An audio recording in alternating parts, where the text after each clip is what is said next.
Hello, my friends, and welcome back. The President of the United States of America, Mr. Joseph Biden, signs lend-lease for Ukraine. Okay, let's see what does that mean. So we have an article from Market Watch from today. This is taken from Associated Press from today, May 9th, 2022. And the title reads, Biden signs lend-lease bill for Ukraine, urges approval of 40 billion aid package. So George George Bush, President Joe Biden signed a bipartisan measure to reboot the World War II era Lend-Lease program, which helped defeat Nazi Germany to bolster Kiev and Eastern European allies. The signing comes as the US Congress is poised to unleash billions more to fight the war against Russia, with Democrats preparing $40 billion in military and humanitarian aid, larger than the $33 billion package Biden has requested. Now, I look to see what's going on here with Lend-Lease, the Second World War, to get some, to make some comparisons. And so they request $40 billion for Ukraine. Ukraine is a impoverished country, as you know. It's not a rich country, even though it should be for the amount of wheat that it can deliver globally. But because the country is so greatly managed, it seems like some people make a lot of money, but the population doesn't make a lot of money. So with the Second World War Lend-Lease, it was $50 billion. Now the equivalent right now is of $582 billion. This was in 2020. And we're gonna go to see who got what. So we got most of it went to Britain and its empire, which was 31 billion out of 50 billion. Nowadays, that 31 billion.4 would be $365 billion in the 2020 US dollar. And then Soviet Union got $11.3 billion. In 2020's dollar would be $131 billion. Then France got $3.2 billion then, which is $37.1 billion about now. Then you got China that got 1.6 billion, which would be right now 18.6 billion. And then the rest of 2.6 billion went to other allies. So if we look at this, we find that France at the current money, let's say the value of the dollar, adjusted for inflation and all that, would be receiving less than Ukraine, with about $3 billion less. So France would get $37 billion and Ukraine gets $40 billion. I would like to point to you that France's economy does not compare with Ukraine economy, and I don't think it will compare with the Ukrainian economy. But I would go to Great Britain, which has got $31 billion, right?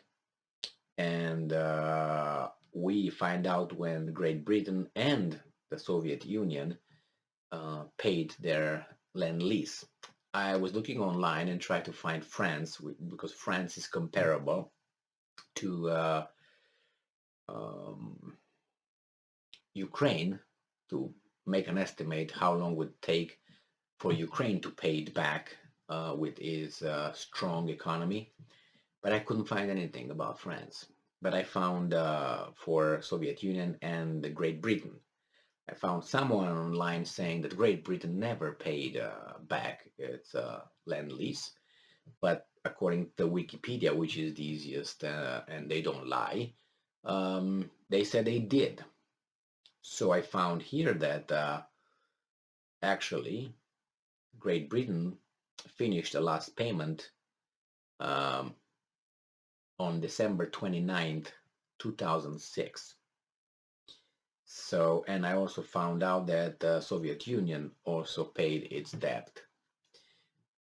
Um, so I don't know how long will it take for Ukraine to pay this lend-lease, but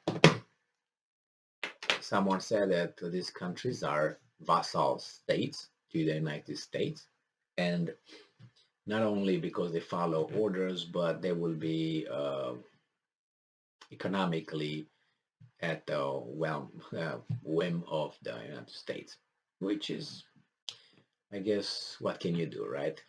Um, that's one thing here that I want to discuss with you, and it's another thing that I want to discuss with you.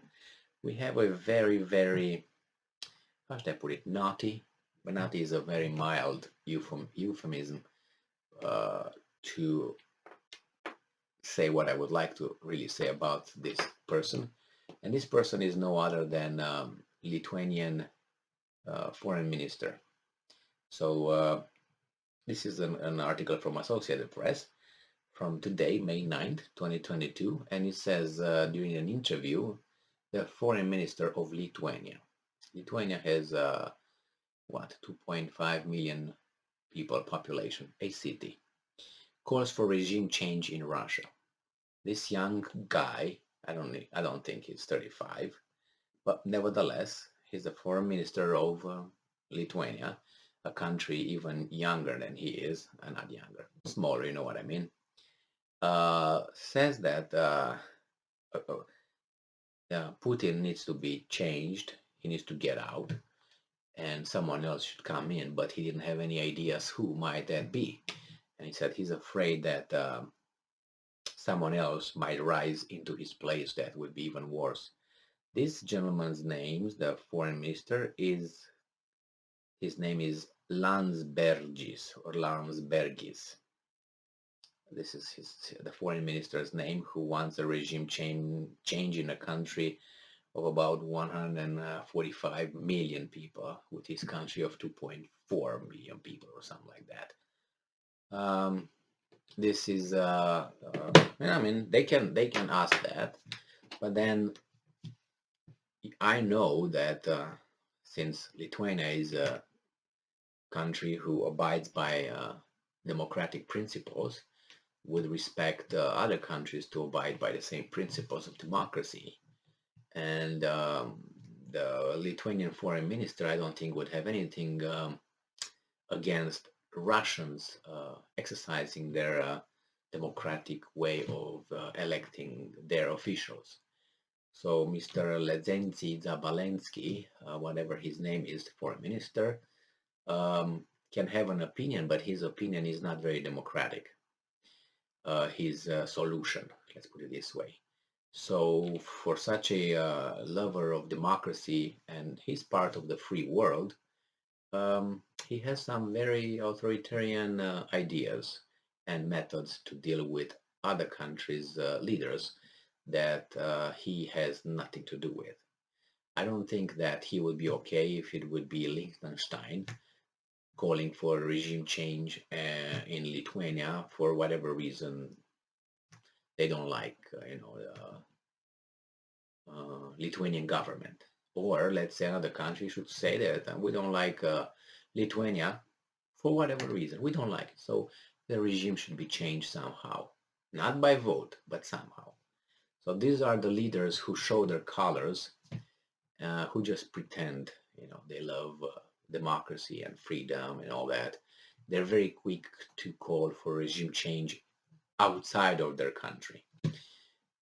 But what do you want? These are the leaders that the mass democracy gives us. Thank you for being with me again today. Stay strong, stay smart, look for the truth, and be just. See ya.